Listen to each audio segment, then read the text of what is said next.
Mahigit 32 matataas na kalibre ng baril, bala at pampasabog ang isinuko ng 10 taga-suporta ng Abu Sayyaf Group sa Zamboanga City. Ang balitang ito ay hatid ni Patrolwoman Joyce Franco. Na isinagawa ang press presentation of surrendered Abu Sayyaf Group supporters and turnover of firearms, ammunition, and explosive na pinangunahan ng Police Regional Office 9 sa ilalim ng pamumuno ni Police Brigadier General Eliazar P. Mata, Regional Director ng PRO-9, katuwang ang Regional Mobile Force Battalion 9 sa pamumuno ni Police Lieutenant Colonel Parson J. Asadil, Force Commander. Dumala rin sa nasabing aktibidad si Honorable Celso Lubrigat, dating mayor ng Zamboanga City. Ginanap ang aktibidad sa multi-purpose hall ng Camp Batalya, Artilim Boulevard, Zamboanga City. Sa nasabing programa, ito ay may layuning ipakita sa publiko ang 10 individual na sumuko mula sa hanay ng Abu Sayyaf Group at ceremonial turnover ng mahigit 32 piraso ng iba't ibang uri ng armas, bala at pampasabog. Bukod dito, nagkaroon rin ng presentasyon ng iba't ibang ayuda at programa mula sa iba't ibang ahensya ng pamahalaan para sa 10 sumukong taga-suporta ng Abu Sayyaf Group. Layunin ng aktibidad na tulungan at gabayan ang mga dating sumusuporta sa armadong kilusan upang makapagsimula muli at maging produktibong mamamayan. Dumalo at nagbigay ng kani-kanilang suporta ang iba't ibang ahensya ng pamahalaan gaya na lamang ng Department of Social Welfare and Development or DSWD, Department of Health, Cooperative Development Authority, Technical Education and Skills Development Authority or TESDA, PhilHealth, Department of Interior and Local Government or DILG, at Department of Labor and Employment or DOLE. Kabilang sa mga tulong na ibinigay ang pangkabuhayan, serbisyong pangkalusugan, pagsasanay at iba pang programa para sa kanilang pagbabalik loob sa lipunan. Nagpahayag ng taos-pusong pasasalamat ang mga ahensya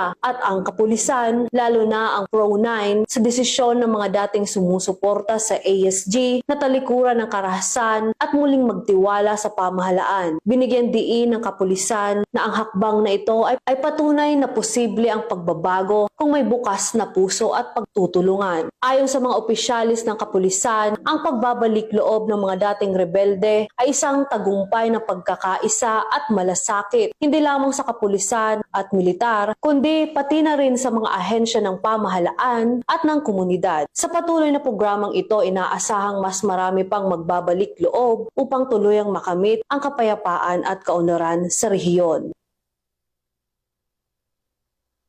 We want a peaceful one, bloodless one, for them to be accommodated once again, to be useful in the community. That is why I am personally, on behalf of my group, would like to thank the government agencies present who extended their resources also.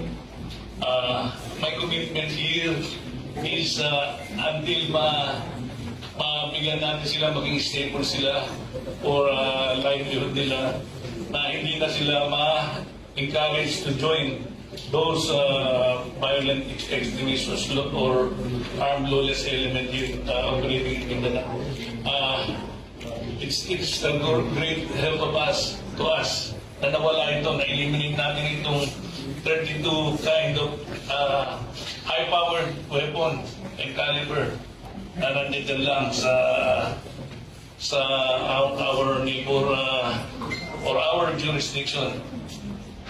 And thankful to those former supporters of the Abu Sayyaf Group. Now we call them as our friend rescue from the violent extremist group or lawless element group. And we will welcome another who would like to surrender once again, and they will be accommodated, they will be monitored, they will be given the chance to reform themselves and exploit their potential to be able to be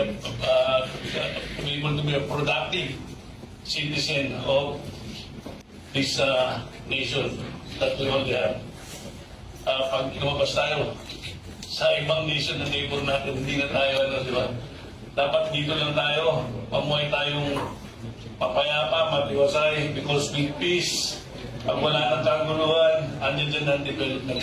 Mula dito sa Zamboanga Peninsula, ako ang inyong PNN correspondent, Patrolwoman Joyce Franco, alagad ng batas, tagataguyod ng balitang pulis.